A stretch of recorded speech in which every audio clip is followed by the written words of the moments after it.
Hey guys, it's Tim with Bevan Farm, and today I'm going to be making one of those family distance arrow signs like you see hanging up in people's backyards.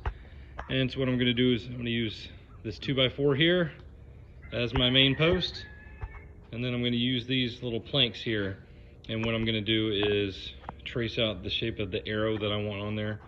I'll cut out the shape, and then we will get to painting it. Sanding it down, then painting it and putting the names on it, and then attaching it to the board. Should be pretty simple, but it's one of those gifts that everybody loves. So let's do it. I traced my arrows in pencil. Probably can't see it. It's really faint on there. And what I'm going to do is use my circular saw here, my miter saw.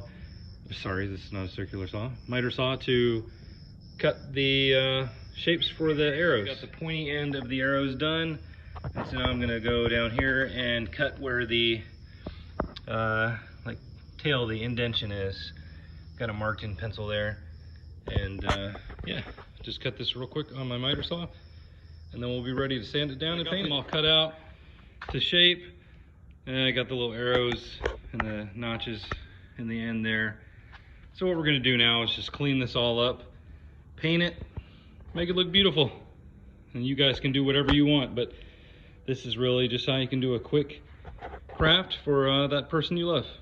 Talk to you later. Okay, our girls got the arrows painted and the names put on them. I got the post painted here.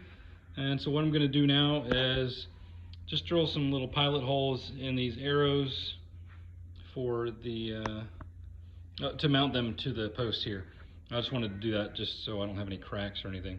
So I'm going to do that real quick, and then we will get started on putting these on the post. I got the holes drilled and put some screws in there to hold the arrows to the post.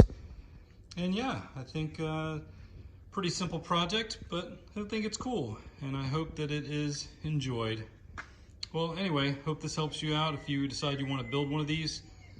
Really only takes a few minutes. The longest part of this is watching the paint dry. Anyway, you guys have a good one. Talk to you later.